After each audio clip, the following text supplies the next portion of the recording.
Mother Bear got trapped on a flooded bridge. What this baby did to save her brought everyone to tears. Let us know where you're watching from. If you love my content, consider supporting it with a super thanks. Every bit of your support helps us create even more amazing stories for you. Rain pounded against the windows of the small cabin nestled alongside Willow Creek.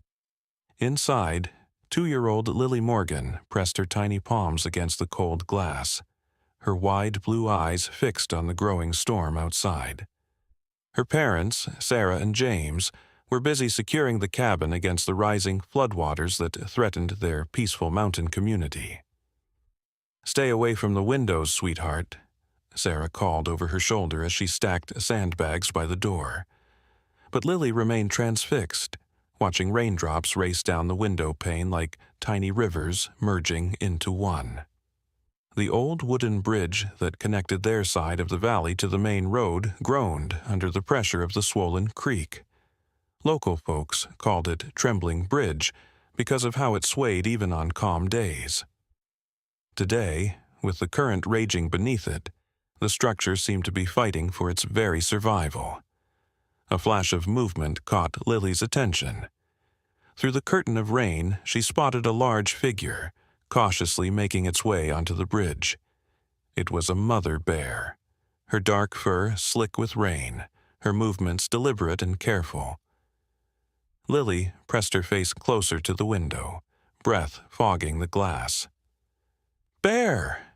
she exclaimed, pointing excitedly, but her parents were too busy in the back room gathering emergency supplies to hear her. The mother bear moved slowly across the bridge, testing each plank before committing her weight. Halfway across, she paused, raising her head to sniff the air. Something wasn't right.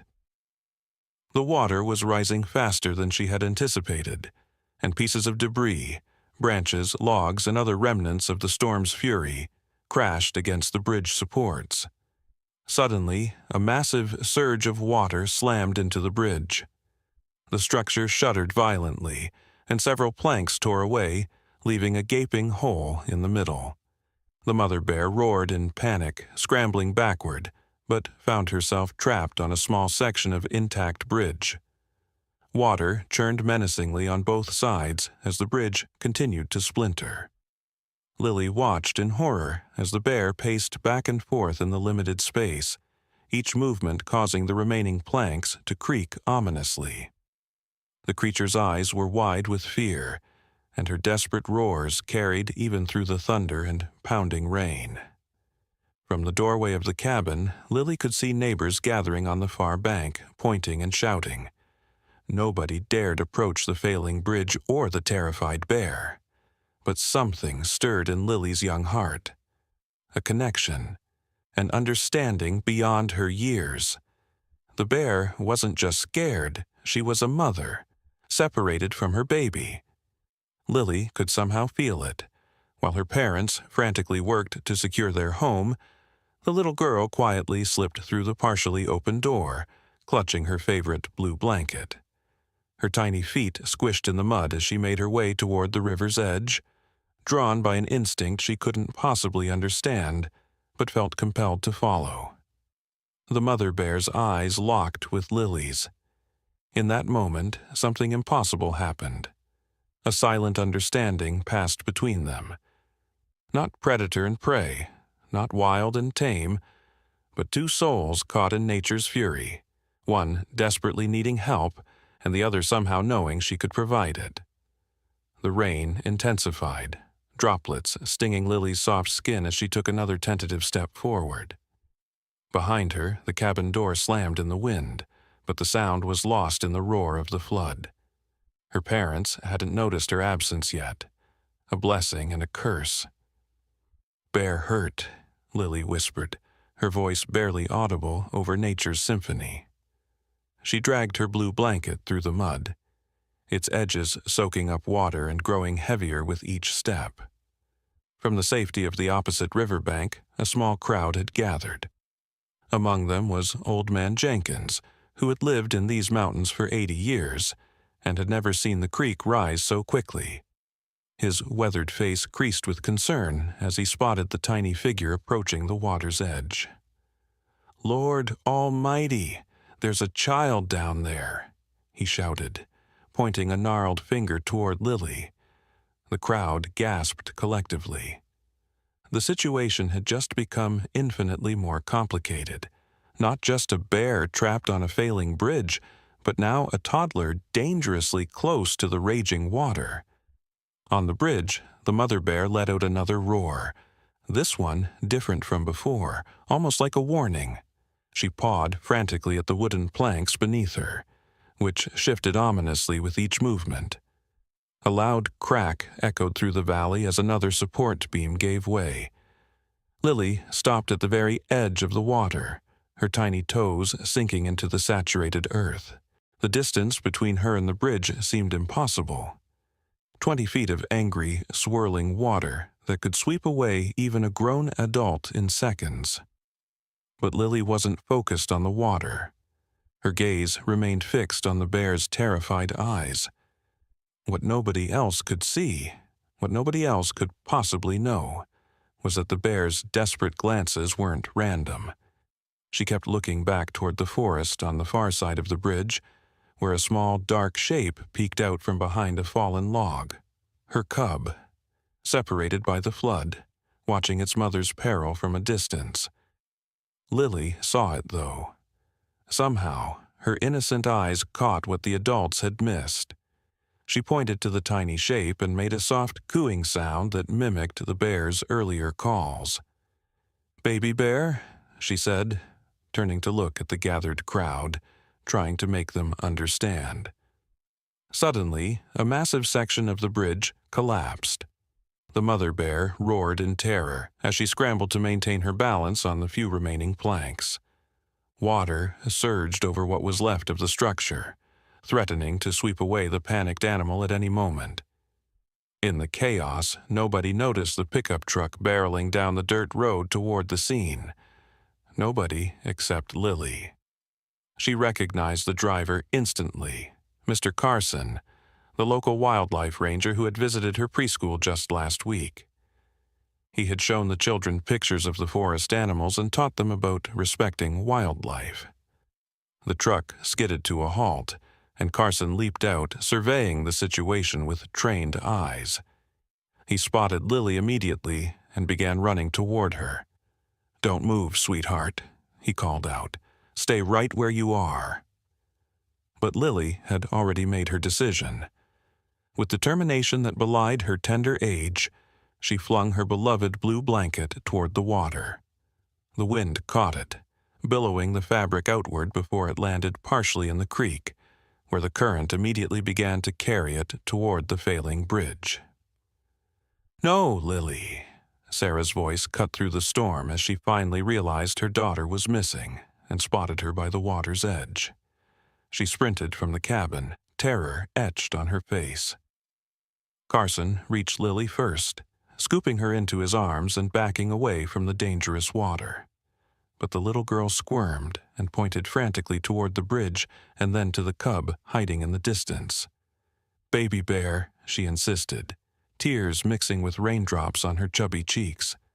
"Mommy bear, save baby."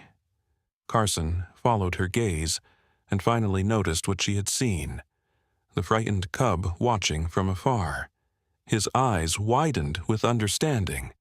This wasn't just about saving one animal. It was about reuniting a family torn apart by the storm. Meanwhile, something extraordinary was happening at the bridge. The mother bear had noticed Lily's blue blanket floating toward her, carried by the current. In her desperate state, the familiar scent of human that would normally trigger caution instead sparked recognition. The scent of the child who had locked eyes with her, who had somehow understood her plight.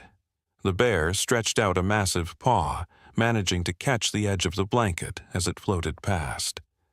The fabric caught on a jagged piece of wood, creating an unexpected anchor point that suddenly stabilized the section of bridge beneath the bear's feet. "Would you look at that?" breathed Old Man Jenkins, rain streaming down his face. That child's blanket just bought that bear some time. Carson still held Lily in his arms, but his mind was racing. As a wildlife ranger, he'd been trained to handle animal emergencies, but nothing like this. The combination of a trapped bear, a dangerous flood, and a determined toddler created a scenario no manual had prepared him for. "The cub needs its mother," he muttered, more to himself than anyone else. He set Lily down safely next to her mother, who clutched her daughter with trembling hands. "What are you thinking, Carson?" asked James, who had finally caught up with his wife. "That bridge won't hold much longer." Carson's eyes darted between the stranded mother bear, the hidden cub, and the cabin. "I need rope, lots of it, and those wooden planks by your woodpile might help create a path." As the men raced to gather supplies, Sarah held Lily close, whispering soothing words into her daughter's ear. But Lily's attention remained fixed on the bear, who continued to cling to the blue blanket like a lifeline. "Lily, save bear," the child stated with surprising clarity. Sarah looked into her daughter's eyes and saw something that made her breath catch, a wisdom and compassion that seemed impossible for a 2-year-old. In that moment, despite her fear, she felt an overwhelming sense of pride. Meanwhile, the situation at the bridge was growing more dire by the minute. The remaining structure groaned under the strain, and the water level continued to rise. The mother bear was now standing on what looked like a small island of wooden planks, her massive form trembling with exhaustion and fear. Carson and James returned with rope, planks, and an unexpected ally, Dr. Elena Martinez, the town's veterinarian, who had been visiting a nearby farm when she heard about the emergency. "I brought tranquilizers," she said, holding up her medical bag. "But in this weather, with that current, I don't recommend using them. If she goes under sedated, she'll drown." "We need to create a path," Carson said, tying the rope around his waist and securing the other end to James's truck. Something sturdy enough for her to walk across. As the adults worked frantically to devise a rescue plan, no one noticed that Lily had slipped away from her mother again. The toddler had spotted something that the others had missed: a large, fallen tree trunk partially submerged in the water just upstream from the bridge. In her simple, childlike logic, Lily understood something that the adults, with all their complex planning, had overlooked. The tree could become a bridge. She pointed at it excitedly, tugging at her mother's raincoat. Tree bridge for bear!" Sarah followed her daughter's gaze and suddenly understood. "Carson, look there!" she shouted over the storm. The ranger turned and immediately saw the potential. The massive trunk, if moved just slightly, could create a natural bridge to the section where the bear was trapped. "We need to redirect it," he shouted. "The current might do most of the work if we can just guide it." While the adults worked to position the fallen tree, a new drama was unfolding across the creek. The bear cub, seeing its mother in peril, had made a terrible decision. Unable to bear the separation any longer, the small creature emerged from hiding and began making its way toward the ruined bridge from the opposite bank. "Oh no," gasped Elena, spotting the cub. "This just got a whole lot worse." The mother bear saw her baby approaching the danger zone and let out a roar so powerful it seemed to momentarily silence the storm. Everyone understood her message. "Stay back." But the cub, driven by instinct and fear, continued its approach. Time was running out. Carson and James managed to secure ropes to the fallen tree and were using the truck's power to slowly maneuver it toward the stranded bear. The massive trunk inched closer, fighting against the current. Suddenly, a bolt of lightning struck a nearby tree, sending sparks showering down onto the scene. The thunder that followed was deafening. In the chaos, the cub slipped on the muddy bank and tumbled toward the raging water. The mother bear's reaction was immediate and dramatic. With a surge of desperate strength, she leaped from her precarious perch onto Lily's blue blanket, which had somehow become wedged across a section of the collapsed bridge. The fabric, meant for a child's comfort, now bore the weight of a 400-pound animal driven by maternal desperation. Everyone watched in horror as the blanket stretched and began to tear. The bear was going to fall into the churning waters. But at that critical moment, the tree trunk that Carson and James had been maneuvering finally broke free of an obstruction and surged forward in the current. Like a giant's hand placing a piece on a game board, the trunk slammed into position, creating an imperfect but passable bridge exactly where the bear needed it most. The mother bear, sensing the solid wood beneath the blanket, scrambled forward just as the fabric gave way completely. For one heart-stopping moment, her back paws slipped off the edge, but her powerful front legs grabbed the tree trunk and pulled her to safety.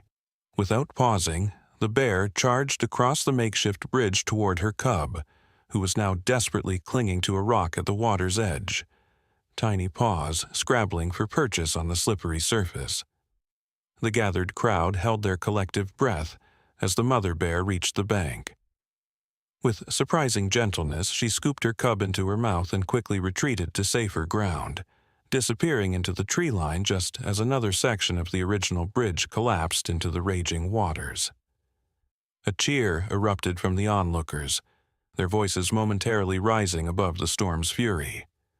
Carson slumped against the truck, rain plastering his hair to his forehead, exhaustion and relief battling for dominance on his face. That was... He started, but words failed him. Elena shook her head in amazement. In 15 years as a vet, I've never seen anything like it. But the real hero of the hour was making her way back to her parents, pudgy fingers reaching for her mother's hand. Lily's face was a mixture of joy and sadness. Joy for the reunited bears, sadness for her lost blanket. "Blanket gone?" she said softly, her lower lip trembling slightly. Bear took blanket. Sarah knelt in the mud, heedless of the rain soaking through her jeans, and gathered her daughter into a fierce hug. "You gave your blanket to save the bear, sweetheart. That was the bravest, kindest thing I've ever seen." James joined them, wrapping his arms around his family, his voice thick with emotion. "Our little girl is something special, Sarah, something truly special." Old Man Jenkins had made his way across to their side of the creek before the bridge collapsed. He approached the family, his weathered face soft with wonder. "In all my years in these mountains," he said, removing his soaked cap out of respect, "I ain't never seen man nor beast understand each other the way that child and that bear did today. It's like they spoke without words." As if on cue, a deep, rumbling sound came from the edge of the forest. The mother bear had returned to the tree line, her cub safely behind her. She stood on her hind legs, her massive form silhouetted against the dark trees, and let out a sound that wasn't a roar, but something softer, almost like a purr. Lily turned in her mother's arms and pointed. "Bear says thank you," she translated with absolute certainty. The adults exchanged glances, unable to dismiss the child's interpretation. Something extraordinary had indeed happened here, something that transcended the normal boundaries between humans and wild animals. Carson stepped forward, professional interest overriding his exhaustion. "That's the bear we've been tracking for the conservation project," he explained quietly. "She's had that tag in her ear for 2 years now. Been avoiding humans completely until today." As if hearing his words, the bear dropped back to all fours and melted into the forest, her cub following close behind. The last thing visible was the bright blue edge of Lily's blanket, still clutched in the cub's mouth like a treasured toy. The rain began to ease, though the creek continued to surge with floodwater. The immediate danger had passed, but the events of the day had left an indelible mark on everyone present. 3 days later, after the flood had receded and cleanup efforts were underway throughout the valley, something unexpected happened at the Morgan family cabin. Lily was playing in the yard under Sarah's watchful eye when a flash of blue caught their attention at the edge of the property. There, carefully placed on a flat rock, was Lily's blanket, tattered and muddy, but unmistakably hers, and beside it lay a single, perfect honeycomb, golden and dripping with fresh honey. Sarah froze, her hand automatically reaching for her daughter, but Lily just smiled. "Bear says sorry for blanket," she said, as if it were the most natural thing in the world. From the safety of the trees, unseen by mother and daughter, a large form watched. The mother bear observed as the human child reclaimed her blue blanket, and the human mother cautiously collected the honeycomb gift.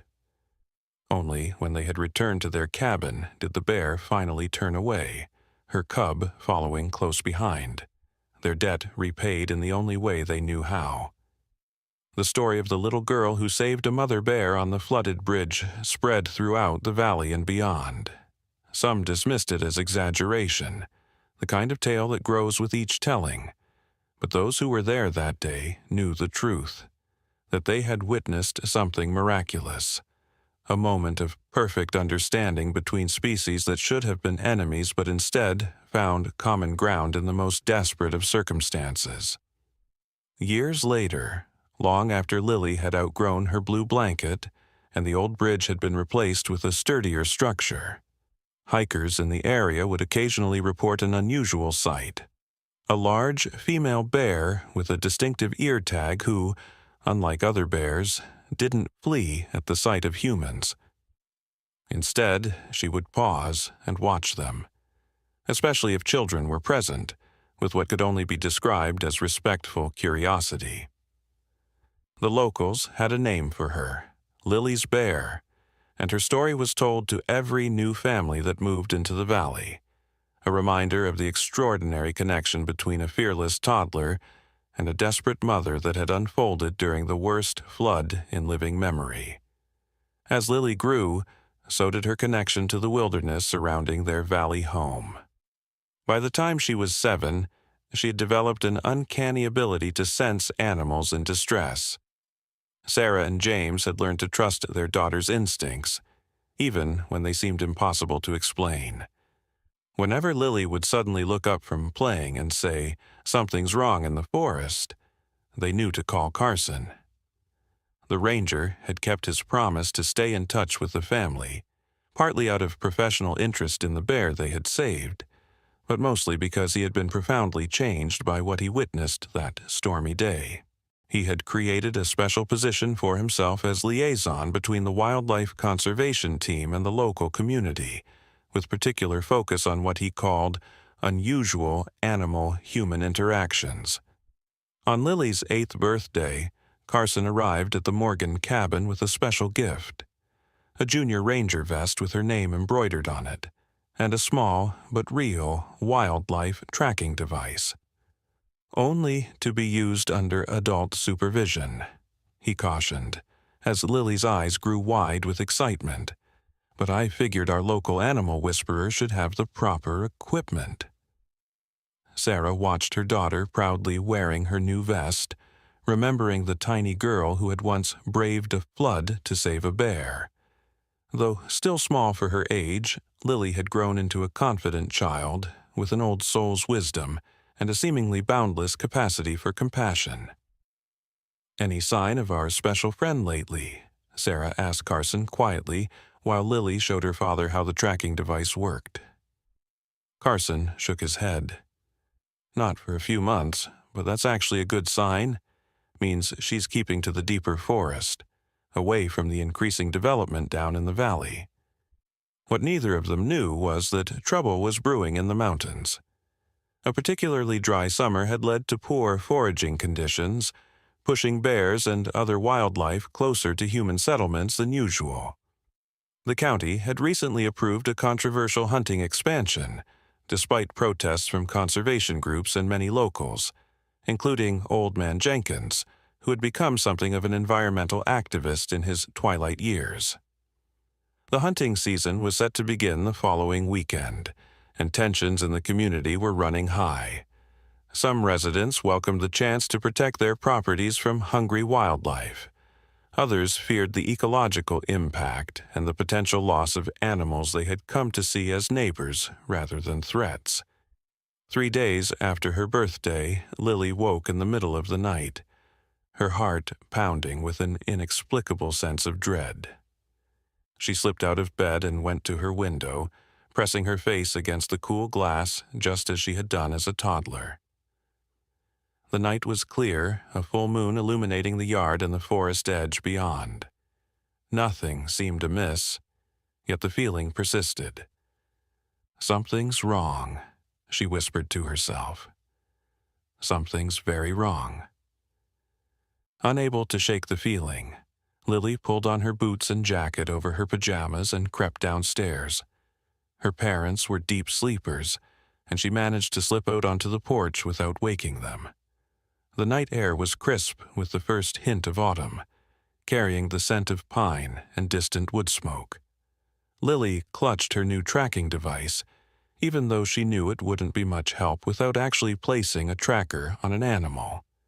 Still, it made her feel connected to Carson and his work, which gave her courage. A soft sound from the edge of the property caught her attention. A low, distressed moan, unlike anything she had heard before. Cautiously, Lily stepped off the porch and moved closer to investigate. What she found made her heart skip a beat. There, collapsed near their garden fence, was an enormous bear. Lily's bear, unmistakable with her tagged ear and the distinctive white patch on her chest. The animal's breathing was labored, and even in the moonlight, Lily could see something dark and wet staining her fur. "You're hurt," Lily whispered, instinctively keeping her voice low and calm. "Who did this to you?" The bear's eyes, glazed with pain, focused on the child. There was recognition there, and something else. Desperation. With tremendous effort, the bear struggled to her feet, swayed for a moment, then turned back toward the forest. She took a few steps, stopped, and looked back at Lily with an expectancy that transcended species barriers. "You want me to follow you," Lily realized aloud, "like Lassie in the movies." The bear grunted softly, as if confirming her understanding. Lily hesitated only briefly. She knew she should wake her parents, call Carson, follow the rules about wildlife that had been drilled into her since that fateful day on the bridge. But she also sensed that time was of the essence, that whatever the bear needed was urgent. "I'll come," she promised, "but I need to leave a note." Racing back to the house, Lily scribbled a hasty message for her parents. "Gone to help Lily's bear. She's hurt. Don't worry, I have my tracking device. Call Carson." She placed the note on the kitchen table, grabbed a flashlight and her first aid kit, a real one that Elena had given her when she expressed interest in veterinary medicine, and hurried back outside. To her relief, the bear had waited, though she was clearly struggling to remain standing. "Let's go," Lily said, her voice steadier than her racing heart. "Show me what you need." The bear led her into the forest, moving slowly due to her injury.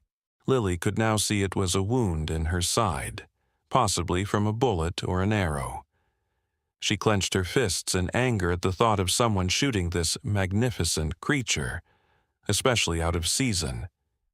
They traveled for nearly 20 minutes, the bear setting a pace that the child could manage.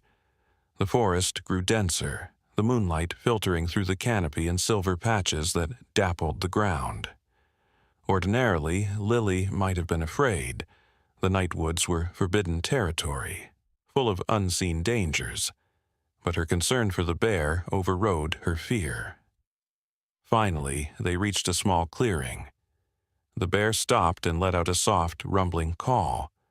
From the shadows emerged two cubs, nearly grown but still dependent on their mother. And behind them, to Lily's astonishment, was another bear, an adult male, massive and imposing. Lily froze. Male bears were known to be dangerous, especially around cubs that weren't their own. Yet this one seemed oddly passive, lying on his side at the edge of the clearing. As her eyes adjusted, Lily could see why. His back leg was caught in a cruel metal trap, the kind that had been outlawed in the county for years. The situation suddenly became clear. The mother bear, Lily's bear, had been injured trying to free her mate, and now, unable to help him herself, she had sought out the one human she trusted, the child who had saved her years ago. "You remember," Lily whispered, tears welling in her eyes. "After all this time, you remember me." The mother bear made a soft chuffing sound and nudged one of her cubs toward the trapped male. The message was unmistakable. This was a family in crisis, and Lily was their only hope. Heart pounding, Lily assessed the situation. The trap was anchored to a tree by a heavy chain, and the male bear's leg was swollen and bloodied where the metal teeth bit into his flesh. Any adult would have immediately retreated and called for professional help, but Lily knew that might come too late. Poachers, for that's who must have set the illegal trap, often check their lines at dawn. If she left now, the injured bears might never be seen again. "I can help," she said firmly, more to steady herself than to communicate with the bears. "But you have to trust me completely." The mother bear seemed to understand. She herded her cubs a short distance away but remained watchful, her intelligent eyes never leaving Lily. The male bear, weakened by pain and blood loss, regarded the small human with wary resignation. Lily approached slowly, keeping her movements deliberate and non-threatening. She had learned from Carson that sudden movements could startle injured wildlife into lashing out, even against those trying to help. When she was close enough to examine the trap, she sucked in a sharp breath. It was worse than she had thought. A heavy-duty trap with serrated jaws, designed to ensure that no animal could escape. "This is going to hurt," she warned, looking directly into the male bear's eyes. "But I promise I'll be as quick as I can." To her amazement, the massive creature lowered his head to the ground, as if surrendering to her care. Whether from exhaustion or some deeper understanding, he seemed prepared to let this small human try to save him. Lily opened her first aid kit and pulled out a pair of surgical gloves Elena had included. The vet had taught her basic wound care for her own pets, never imagining Lily would attempt to use these skills on a 600-pound wild bear. Next, she examined the trap mechanism, looking for a release lever or spring. There wasn't one, or at least not one that was obvious in the dim moonlight. This trap had been designed to be difficult to open, requiring special tools that Lily didn't have. She bit her lip, considering her options. The chain was securely fastened to the tree with a heavy padlock. The trap itself was the only vulnerable point. "I need leverage," she muttered, glancing around the clearing for something she could use. As if understanding her dilemma, the mother bear disappeared into the underbrush. Moments later, she returned, dragging a fallen branch that was nearly as tall as Lily, with a forked end that might serve as a makeshift pry bar. "That's perfect," Lily breathed, amazed once again by the bear's intelligence. "Thank you." Working quickly but carefully, Lily positioned the branch between the trap's jaws, using the fork to create a wedge. She would have only one chance at this. If the branch slipped, the trap might snap shut again, causing even more damage to the bear's already mangled leg. "On 3, she told the injured bear, who was watching her intently. 1, 2, 3. Exclamation mark Lily threw all her weight onto the branch. For one terrible moment, nothing happened. Then, with a metallic groan, the jaws of the trap began to separate. Inch by agonizing inch, they widened until suddenly, snap! The release mechanism gave way, and the trap fell open. The male bear didn't move immediately, seemingly stunned by the sudden absence of pain. Then, slowly, he withdrew his injured leg from the cruel device and pulled himself to a sitting position. The wound was ugly, deep punctures encircling his lower leg, matted fur caked with dried and fresh blood, but the limb itself wasn't broken. With proper care, he might recover fully. Lily didn't dare touch the injury directly, but she did what she could, sprinkling the wound with antibiotic powder from her kit and wrapping a clean bandage loosely around the worst of the gashes to protect them from dirt. Throughout this impromptu treatment, the massive bear remained perfectly still, his dark eyes fixed on her with an expression she couldn't quite decipher. When she had done all she could, Lily backed away, giving the bear space to test his injured leg. He rose shakily, putting minimal weight on the bandaged limb, and limped toward his mate and cubs. The family clustered together, nuzzling and making soft sounds that seemed to Lily like expressions of relief. The touching reunion was interrupted by a distant sound that made Lily's blood run cold, voices, and the mechanical rumble of an all-terrain vehicle moving through the forest. The poachers were coming to check their trap, hours earlier than expected. "We have to go," Lily hissed urgently. "They'll kill you if they find you." The mother bear's head snapped up, her nostrils flaring as she caught the human scent on the wind. With a grunt, she nudged her cubs toward a dense thicket. The male bear tried to follow, but his injured leg slowed him considerably. He wouldn't be able to move quickly enough to escape. Lily made a split-second decision. "Follow me," she said, turning in the opposite direction from the approaching voices. "I know somewhere you can hide." To her relief, all 4 bears fell in behind her as she led them deeper into the forest. Lily had explored these woods extensively with Carson and knew of a rocky outcropping about half a mile away that concealed a small cave, perfect for a temporary hiding place. If they could reach it before the poachers discovered the empty trap, they might evade detection entirely. The journey was agonizingly slow. The male bear's injury forced frequent stops, and Lily was acutely aware of the ATV's engine growing louder behind them. By the time the rocky formation came into view, she could hear the poachers' angry shouts. They had found the sprung trap and were searching for their lost quarry. "In here," Lily whispered, pointing to the narrow opening between 2 massive boulders.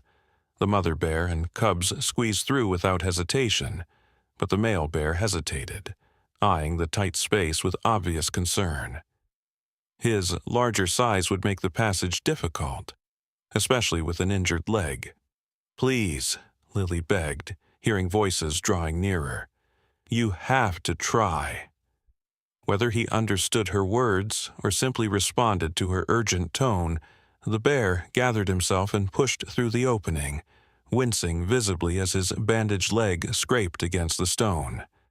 Once inside, he collapsed, panting from the exertion. Lily was about to follow when a beam of light cut through the darkness behind her. The poachers were using powerful flashlights to search the forest floor, no doubt looking for blood trails. If she entered the cave now, she would lead them straight to the bears. In that moment, Lily made the bravest decision of her young life. Instead of hiding, she deliberately stepped into an open space, allowing the flashlight beam to catch her small figure. "Hey!" a gruff voice called out. "What the hell? There's a kid out here!" 2 men emerged from the trees, one holding the flashlight, the other a rifle. They both wore camouflage clothing and had bandanas pulled up to cover the lower half of their faces. "What are you doing out here, girl?" demanded the one with the rifle. lowering his weapon slightly but keeping it ready. Lily stood her ground, though her heart was hammering so hard she was sure they could hear it. "I live nearby," she said, her voice remarkably steady. "I couldn't sleep, so I went for a walk. I'm not supposed to, but sometimes I do it anyway. What are you doing out here with guns? It's not hunting season yet." The men exchanged glances. The one with the flashlight spoke next, his tone falsely friendly. "We're just checking for predators. There have been reports of a dangerous bear in these parts. Have you seen any bears tonight?" Lily shook her head, forcing herself to meet his gaze without flinching. "No, sir, no bears, but I did see some deer over that way." She pointed in the opposite direction from the cave. A whole group of them. "Deer, huh?" The man with the rifle seemed suspicious. "What's a little girl like you doing out alone in the middle of the night? Don't your parents know where you are?" Before Lily could answer, a new voice cut through the night. "Her parents know exactly where she is." All three turned to see James Morgan step into the clearing, his own hunting rifle cradled in his arms. Behind him came Carson, wearing his ranger uniform, and, to Lily's surprise, Old Man Jenkins, leaning on his walking stick but looking as fierce as a man half his age. "Drop the weapon," Carson ordered, his official tone leaving no room for argument. Hunting out of season with illegal traps is a federal offense in a protected forest. The poacher with the rifle hesitated, his eyes darting between the three men and the small exit path behind them. "Don't even think about it," James warned, his finger resting near the trigger of his gun. The fury of a father whose child had been in danger radiated from him like heat. "That's my daughter you were threatening." "Wasn't threatening nobody," the man protested, though he slowly lowered his rifle to the ground. "Just surprised to find a kid out here is all. A kid who apparently interrupted you checking your illegal traps," Carson said, stepping forward to kick the discarded rifle out of reach. "Hands where I can see them, both of you. My backup is on the way." As if on cue, the distant wail of sirens pierced the night. The second poacher dropped his flashlight in panic. "This is ridiculous," he blustered. "We were just—" "Save it for the judge," Old Man Jenkins interrupted. "We know exactly what you were just doing. Been tracking your little operation for weeks now." He turned to Lily with a wink. "Found your note on the kitchen table. Smart thinking, leaving that tracking device on." Lily's hand flew to her pocket, where she'd completely forgotten about Carson's birthday gift. Her tracking device had been automatically sending its location the entire time, leading her rescuers straight to her. "The bears," she said urgently, looking at Carson. "They're hurt. The mother's been shot and the male had his leg caught in a trap." Carson's eyes widened. "Bears? Plural? Where are they?" Lily pointed to the cave entrance. "In there. I helped them hide." The poachers exchanged alarmed glances. "She's crazy," one of them said quickly. "There's no bears in there. Kids making stuff up." "Lily doesn't make things up," James said firmly, keeping his weapon trained on the men. "Not about animals, and especially not about bears." Carson approached the cave entrance cautiously, shining his own flashlight into the darkness. Lily held her breath, hoping the bears had stayed hidden in the depths of the cave. To her relief, there was no immediate sign of them. "I'll need to bring in Elena and a wildlife rescue team," Carson said. "If they're injured as badly as Lily says, they'll need professional care." The sound of vehicles arriving interrupted their conversation. 2 sheriff's patrol cars pulled up on the forest access road, and deputies quickly took charge of the apprehended poachers, handcuffing them and reading them their rights.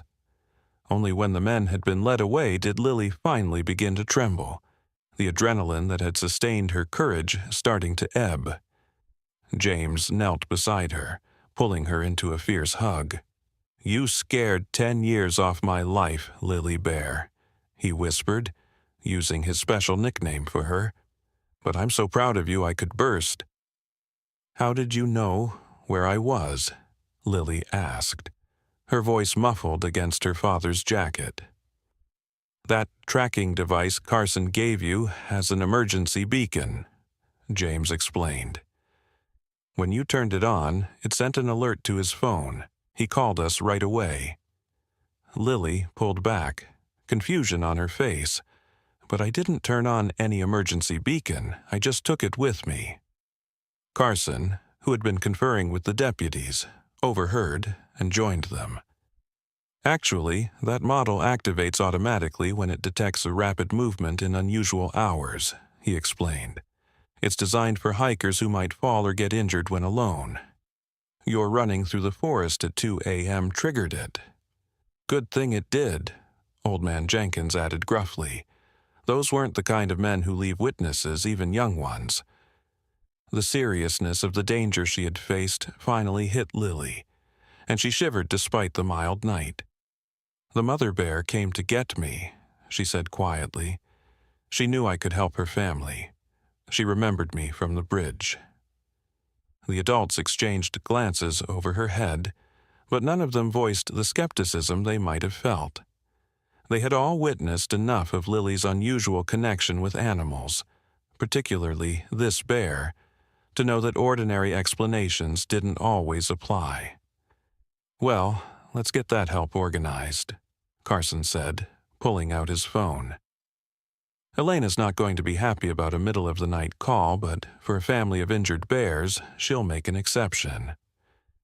While they waited for the veterinarian and her wildlife rescue team to arrive, Lily sat on a fallen log, wrapped in her father's jacket. Old Man Jenkins settled beside her, his arthritic knees cracking as he lowered himself down. "You did good tonight, little one," he said, his voice gentler than his usual gruff tone. "Real good." "I was scared," Lily admitted, "but I couldn't let them hurt the bears."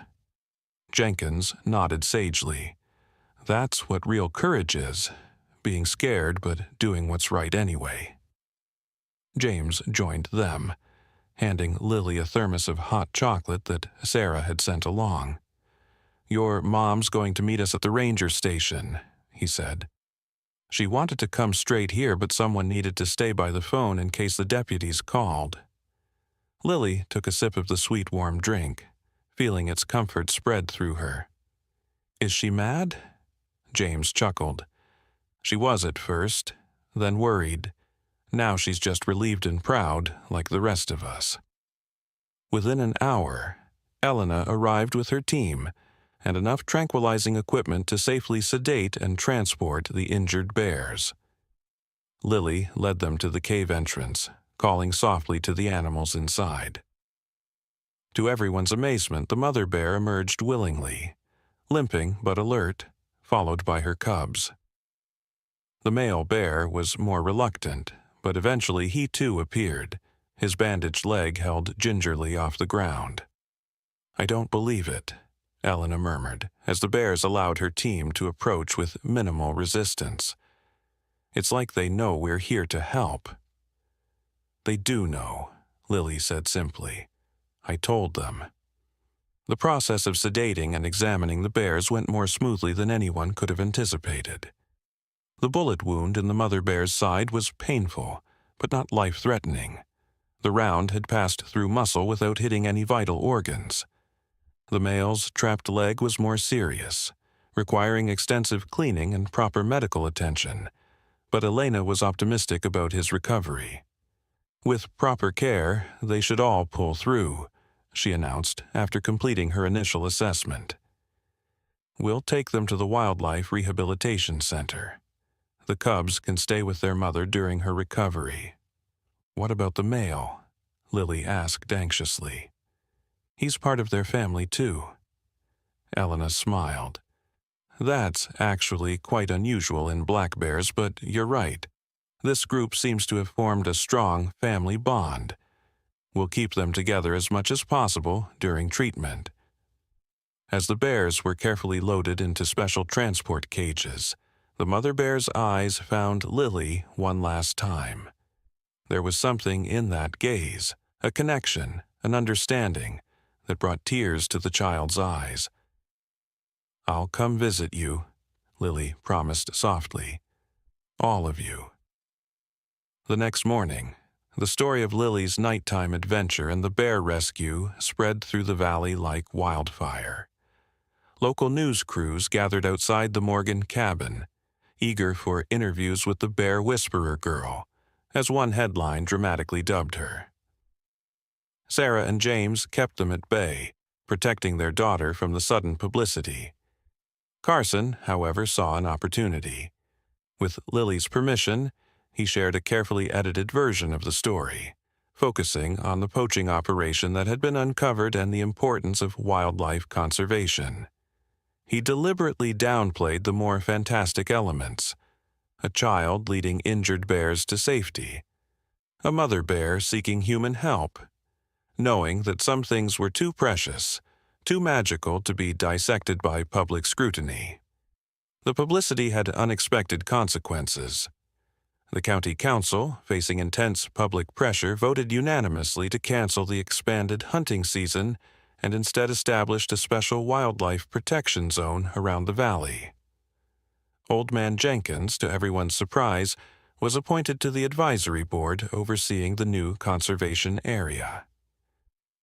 2 weeks later, Carson drove Lily and her parents to the Wildlife Rehabilitation Center where the Bear family was recovering. Elena met them at the entrance, her face bright with excitement. "They're doing incredibly well," she reported, leading them to a special viewing area overlooking a large, natural enclosure. "The male, we've been calling him Atlas, is already putting weight on his injured leg. The mother and cubs are thriving." Through the one-way glass, Lily could see all 4 bears in a grassy area dotted with trees and a small pond. The cubs were playing, wrestling with each other in the shallows while the adults rested in the shade. They looked peaceful, healthy, and completely at home. "When can they go back to the wild?" Lily asked, pressing her palm against the glass. Elena exchanged glances with Carson before answering. "That's actually something we wanted to discuss with you all. We've been monitoring these bears closely, and they've shown some unusual behaviors." "Unusual how?" James asked, a note of concern in his voice. "Their social structure, for one thing," Elena explained. "Black bears don't typically form permanent family units. Males usually live solitary lives, and cubs eventually leave their mothers. But this group functions more like a wolf pack, with strong bonds between all members. It's fascinating from a research perspective." Carson picked up the explanation. "We've also noticed that they're extremely comfortable around humans, our staff specifically, not in a dangerous, food-conditioned way, but in a manner that suggests they understand we're trying to help them." "That's because they do understand," Lily said matter-of-factly. The adult smiled indulgently, but she persisted. "No, really, they're different, special, like they're more than just bears." Elena nodded thoughtfully. "That's not as far-fetched as it might sound. Animals, especially highly intelligent ones like bears, can sometimes develop advanced cognitive abilities that we don't fully understand. And this family has had extraordinary interactions with humans, particularly with you, Lily." "So what happens to them now?" Sarah asked, putting a protective arm around her daughter's shoulders. Carson cleared his throat. "We have a proposal. The Wildlife Center has received funding to establish a new research and education program focused on human-wildlife relationships. We would create a specialized habitat, essentially a protected wilderness area adjacent to the center, where these bears could live semi-wild lives while being studied and occasionally serving as ambassadors for conservation education." "You mean they wouldn't go back to the forest?" Lily's voice wavered with uncertainty. Not the same forest, no, Elena said gently. Their interactions with humans have changed them. They might be vulnerable to poachers who know they're less afraid of people, or they might seek human contact when it's not safe for them. This way, they can live naturally but with protection. Lily considered this, her young face serious. Would I still be able to see them? Carson smiled. That's actually a key part of the proposal. We'd like you to be involved, Lily, as much as you and your parents are comfortable with. Your connection with these bears is unique, and it could teach us so much about interspecies communication. Sarah and James looked at each other, having a silent conversation the way parents sometimes do. We'd need to set clear boundaries, James said finally. School comes first, and Lily's safety would be the priority. Of course, Elena agreed quickly. We're thinking supervised visits, educational programming that works with her school schedule, maybe a special junior researcher role as she gets older. Lily barely heard the adults working out the details. Her attention was fixed on the bears, on the mother who had twice trusted her with the safety of her family. As if sensing the girl's gaze, the bear lifted her head and looked directly at the viewing window. Though the glass was designed to prevent animals from seeing humans on the other side, the bear's eyes found Lily's with unerring accuracy. "She knows I'm here," Lily whispered. The moment was interrupted by a commotion at the entrance to the viewing area. Dr. Marcus Whitfield, a renowned wildlife biologist whose work on bear cognition had made headlines worldwide, burst into the room, his face alight with excitement. "Is it true?" he demanded without preamble. "The reports about a child who can communicate with bears?" Carson stepped forward, his posture protective. "Dr. Whitfield, we weren't expecting you until next week." "I caught an earlier flight when I heard about this case," Whitfield explained, his eyes locking onto Lily. "Are you the girl? The one who led the bears to safety?" Lily shrank back against her mother, suddenly shy in the face of the stranger's intensity. "Dr. Whitfield," Elena said firmly, "we agreed that any research involving Lily would proceed at a pace comfortable for her and her family. Barging in like this isn't helping." The biologist had the grace to look chagrined. "You're right, of course. I apologize." He crouched down to Lily's level, his voice gentler now. "I've spent my entire career studying how animals think, how they communicate. What you experienced with these bears could change everything we understand about animal cognition." "They're just special," Lily said simply. "They remember me and I understand them.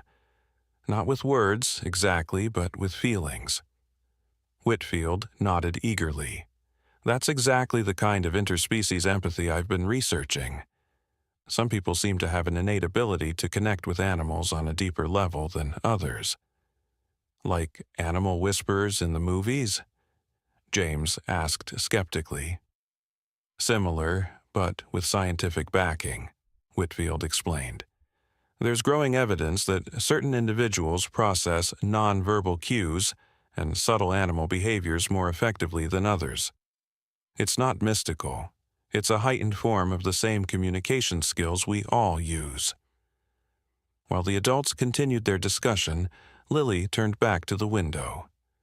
The mother bear was now standing directly on the other side of the glass, her massive form somehow not threatening despite her size. One of the cubs had joined her, pressing a curious paw against the barrier. In that moment, Lily felt a wave of emotion that wasn't entirely her own. Gratitude, trust, and something like invitation. Without thinking, she responded in kind, projecting her own feelings of care and connection back to the bears. The mother bear made a soft, huffing sound, then deliberately picked up a small branch in her mouth and placed it against the glass, directly opposite Lily's hand. The symbolism wasn't lost on anyone watching. It was a gift, an offering, a continuation of the exchange that had begun years ago with a blue blanket and a honeycomb. Even the skeptical James felt a shiver run down his spine. "Did you see that?" he murmured to Sarah. That was deliberate. Dr. Whitfield was frantically taking notes, his earlier excitement now tempered with scientific awe. "Intentional symbolic communication," he muttered. "Unprecedented in ursine behavior." But Lily understood something simpler and more profound. The bear was saying, "Thank you," again, and also, "We are connected now, forever." 3 years passed. The bear family thrived in their special habitat, and Lily grew too, not just in height, but in her understanding of the natural world and her unique place in it. She spent every available moment at the Wildlife Center, first as an observer, then as a junior volunteer, and finally as what Dr. Whitfield called a research partner in his groundbreaking studies of animal communication. The story of the little girl who saved a mother bear on a flooded bridge and later rescued an entire bear family from poachers became something of a legend in conservation circles. Documentaries were filmed, articles written, and a children's book published, with proceeds going to wildlife protection. But the true magic happened away from the cameras, in quiet moments when Lily sat near the habitat fence, sharing unspoken thoughts with the bears who had changed her life. The mother bear, officially named Serena in center records but always Lily's bear to the locals, would bring her growing cubs to the edge of the enclosure whenever the girl appeared, as if teaching them that this small human was part of their extended family.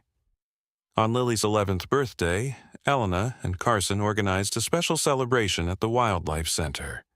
The entire community came, including Old Man Jenkins, who at 92 still served on the Conservation Board with remarkable vigor. The highlight of the day was supposed to be the unveiling of a new education center named in Lily's honor, but an unexpected event overshadowed even that. As twilight fell and guests began to depart, Lily slipped away from the crowd to have a private moment with the bears. She found them gathered at their favorite spot near the pond, illuminated by the golden light of sunset. All 4 were present: Serena, Atlas, and the cubs, now nearly full-grown. Lily sat cross-legged on the grass outside their enclosure, separated by nothing more than a shallow stream and a simple fence designed to mark boundaries rather than truly contain the powerful animals. No one worried about the bears escaping. They had chosen to stay, just as Lily had chosen to be part of their lives. "I'm 11 today," she told them quietly. "Almost grown up, at least that's what it feels like." Serena approached the fence, her movements graceful despite her size. In her mouth, she carried something that made Lily's heart skip a beat, a tattered piece of blue fabric, so faded and worn it was barely recognizable as the blanket that had once helped save the bear's life on a flooded bridge. With deliberate gentleness, Serena pushed the precious relic through a gap in the fence, placing it on Lily's side. Then, to the girl's astonishment, each bear in turn came forward with a small offering. Atlas with a perfect pine cone, one cub with a brilliant autumn leaf, the other with a smooth river stone. Tears welled in Lily's eyes as she gathered these treasures. There was no scientific explanation for this behavior, nothing in biology textbooks about bears giving birthday gifts. Yet here it was, proof of something profound and beautiful that transcended ordinary understanding. "Thank you," she whispered, pressing her hand against the fence. Serena placed her massive paw against Lily's hand from the other side, the gesture so tender it seemed to defy everything humans believed about wild animals. Their eyes met, and Lily felt that familiar connection, deeper now, richer with years of shared experiences and mutual trust. Unknown to Lily, a small crowd had gathered silently behind her, her parents, Carson, Elena, Dr. Whitfield, and a dozen others drawn by the magic of what they were witnessing. Not one of them spoke or moved, unwilling to break the spell of this extraordinary moment. Dr. Whitfield, who had spent decades studying animal behavior, wiped tears from his eyes. "In all my years," he murmured to Carson, "I've never seen anything like this. It challenges everything we think we know about the boundaries between species." "Maybe there never were any real boundaries," Carson replied softly. "Maybe we just needed a child to show us that." As the sun dipped below the horizon, painting the sky in brilliant shades of pink and gold, Lily gathered her precious gifts and rejoined her human family. But everyone who witnessed that sunset encounter understood that the definition of family had been forever expanded. Years passed. Lily grew into a remarkable young woman, her childhood connection with the bears shaping her into a leading voice for wildlife conservation worldwide. She studied biology and animal behavior, eventually returning to the center as its youngest ever director when Carson retired. The Bear family aged too, though they remained remarkably healthy and active under the center's care. When Serena finally passed away peacefully at the remarkable age of 27, nearly twice the normal lifespan for a wild black bear, Lily sat with her through the night, holding the massive paw that had once pressed against a child's small hand in a gesture of trust. "Thank you for changing my life," she whispered to her oldest friend, "for showing me the way." The following spring, as wildflowers carpeted the forest floor, Lily hiked alone to the site of the old trembling bridge, long since replaced with a sturdier structure. It was the anniversary of that rainy day when a toddler and a desperate mother bear had formed an impossible bond. As she stood looking over the flowing creek, a movement in the trees caught her attention. A young black bear emerged from the shadows, regarding her with intelligent eyes. Around its neck was a distinctive white patch, hauntingly similar to Serena's. Lily stood motionless, barely breathing. The bear approached to the edge of the clearing, then deliberately placed something on the ground before backing away. A small honeycomb, golden and dripping with fresh honey. Tears streamed down Lily's face as she understood. This was Serena's grandcub, somehow finding her, somehow continuing the connection that had begun so many years ago on a storm-swept bridge. "Hello," she said softly. "I've been waiting for you." The young bear tilted its head, a gesture so familiar it made Lily's heart ache with joy and remembrance. Then it turned and melted back into the forest, but Lily knew with absolute certainty that it would return. Some bonds once formed can never be broken. They pass through generations, connecting lives in ways that defy explanation but fill the world with wonder. And somewhere in the gentle hills surrounding Willow Creek Valley, the legend continues, of a brave little girl and the mother bear she saved, whose extraordinary friendship reminds us all that love knows no boundaries, even between the most unlikely of souls. The memory of that flood-soaked day lives on in hearts and stories, whispering a simple truth to all who will listen. Courage comes in all sizes. Compassion speaks a universal language, and sometimes the most profound connections are formed in the most desperate of moments. And every so often, when the conditions are just right, when the moon is full and the night is quiet, visitors to the valley swear they can see a woman walking through the forest with a black bear by her side, their silhouettes merging into one as they disappear into the trees, guardians of a wilderness where humans and animals live in harmony, where understanding replaces fear, and where a blue blanket once formed a bridge between two worlds. Such is the legacy of Lily Morgan and her bear, a story that continues to bring everyone who hears it to tears, not of sadness but of hope for what is possible when we open our hearts to the silent wisdom of the natural world.